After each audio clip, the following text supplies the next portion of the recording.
the evolution of all thought. We want to talk to you about how a vibration becomes a thought and then becomes almost simultaneously the manifested version of the thought, which is the first manifestation that we want to talk with you about, which is the emotion that comes once you are in the vibrational vicinity of translating the vibration into something that means something to you. Did you get all of that? An emotion means something to you. When you start feeling it, that means you're translating the vibration of it.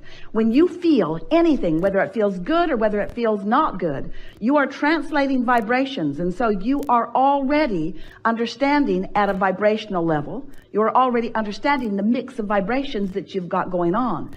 The better it feels, the more you are leaning in the direction of who you really are and what you really want and all that you've become. The worse that it feels, the more you are leaning in the other direction. So stay with us just for a moment. So there is a vibration, and let's say that this vibration is about what Source knows in this moment about you. And just for fun in this conversation, let's pretend that you have no clue about that. You're worthy and you don't know it. You are blessed beyond anything that you even come close to knowing, and you don't know it.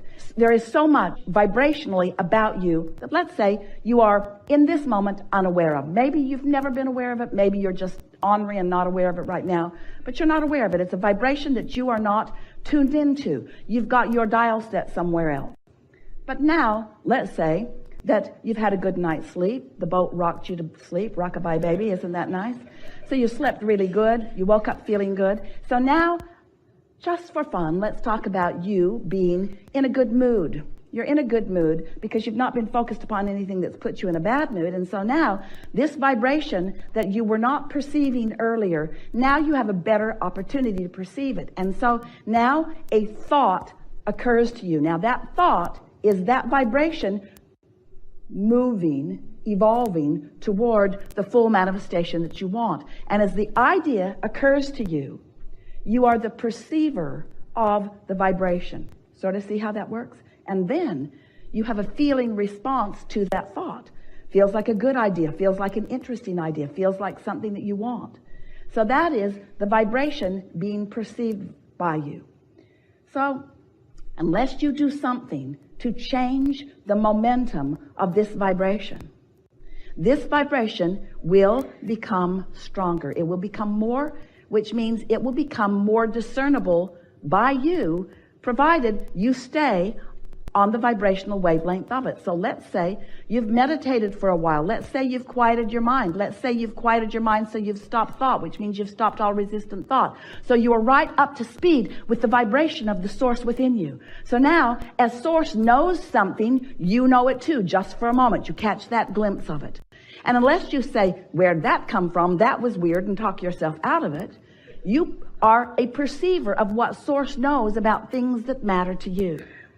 And so, if you don't do anything to add resistance to the equation that is happening because of what you're focused upon, law of attraction will cause that thought to become more. But the more important thing that is happening is you are becoming a more sensitive translator of that thought until that thought, that vibration, which then became a thought, which then you translated into emotion, now begins to translate into rendezvous with others. It translates into stronger ideas that flow forth from your own mind. It translates into other people that you're meeting. It begins to translate into the full blossoming of anything and everything you want. There is nothing that exists in your desire that you cannot fully manifest. Nothing. If this time-space reality has the wherewithal to inspire the desire within you, you have the ability to translate it. But before you can begin to do that, you have to accept that you are a perceiver of the vibration. And that's where so many of you get tripped up, because you look around and you don't even realize that you've been perceiving, and you look around at this world which is full of stuff and others doing all kinds of things. And so you think it is more tangible than it is, and you think it's more about action than it is. Most of you have missed the point altogether. You don't understand that you are a vibrational being in a vibrational universe. But once you accept that, and you accept that you have little by little, some even before you got into this physical body, created a vibrational reality that exists in fullness, and that it is so close to manifesting in your experience if you would just begin to tune yourself to it. So all that we just said to you just now translates into something that's very simple. You just got to care about how you feel. You got to care enough about how you feel that in the early subtle stages of a thought not feeling so good, or of a thought being clear and you having clarity, and then you beginning to feel it getting a weaker and weaker signal because you are introducing static to the equation. Once you begin to accept that everything in this universe is vibrational and is ordered by this law of attraction, once you understand that and you begin to think and feel deliberately, now you can take a small idea almost as soon as it occurs to you, and you can foster it by focusing on it with the intent of feeling good as you do. And you can watch it blossom right before your eyes into things that most people would call magical. It isn't magical. It is just a conscious, deliberate utilization of the laws of the universe and the guidance system that you were born with in order to hold yourself in a vibrational frequency pattern enough that you can begin to perceive as you are meant to perceive, you see. And the thing about this is, don't worry that you will begin to create things that others can't see, because they will gain enough momentum that everyone will see them. And then you will be standing in that crowd of those who are the receivers of things that you want, with so many standing outside of that crowd who are receiving everything they want, beginning to assign all kinds of bogus reasons to your success. They'll say that you were lucky. No, you weren't. You were focused. They will say that you must have been born under the right star. Well, everyone was. They'll say that you must have been good in a past life. Irrelevant, but true. You all were. You are vibrational beings who live in a vibrational universe. And we think that it's time for you to accept your vibrational nature and learn to use the tool, the emotional guidance tool that you were born with, that lets you tune yourself deliberately to the frequency that allows you to perceive the life that you want to live, you see.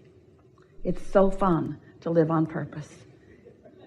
And while so many people are doing all right, living by default, because there's enough good stuff around to observe, to hope for, and to dream for, most of all, what we desire for you is the freedom that comes only when you gain control of your own vibration. That's the freedom that you want.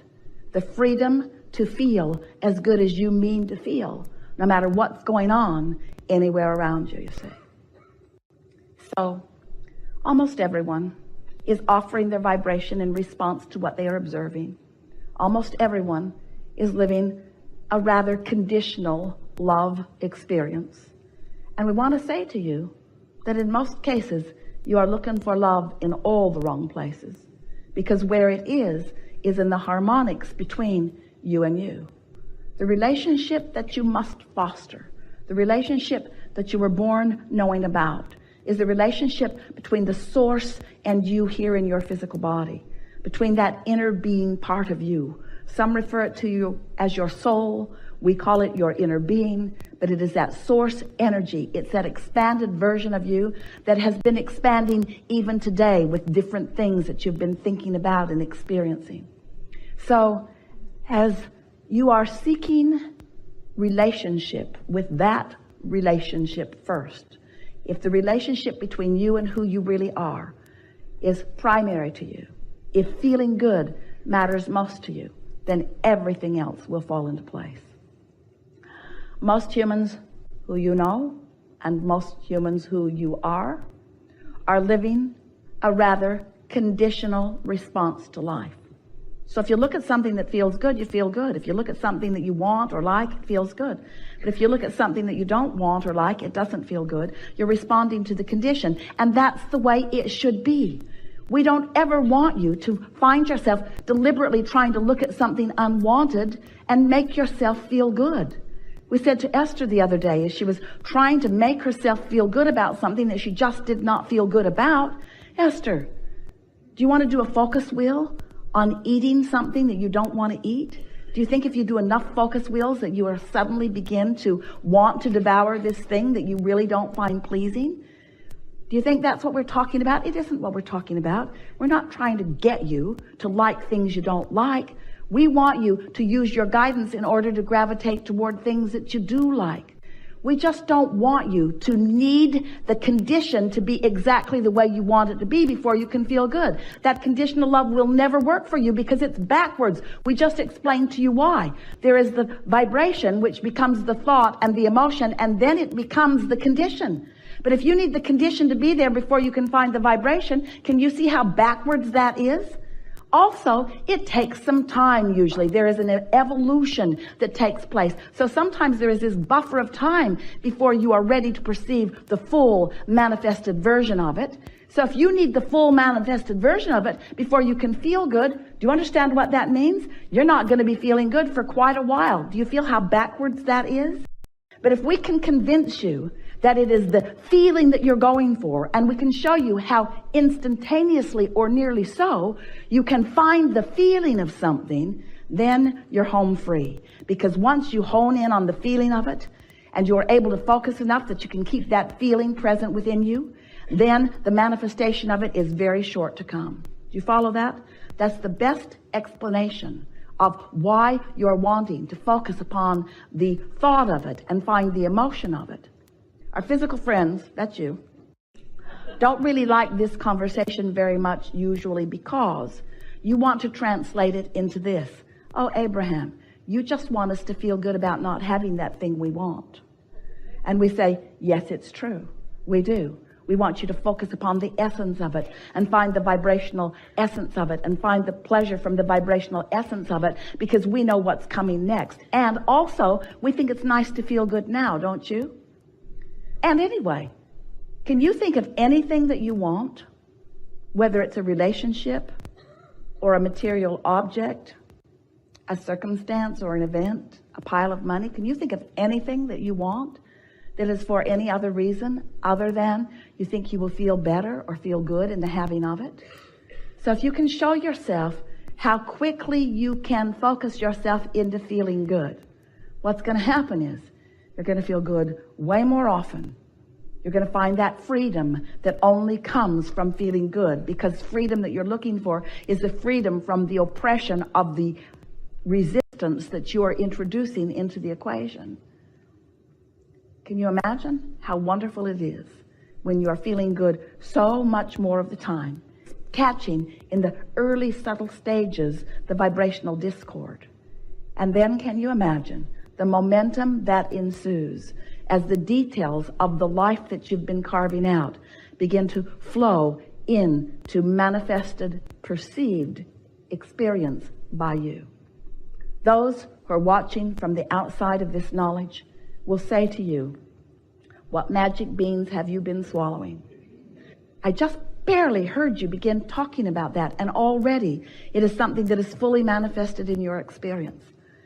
And while they may not understand, as you explain to them, you may want to say to them, I stopped worrying about having the thing I didn't have, and I started finding the feeling of why I wanted it. And as I focused upon the feeling of it, it was as if I had it.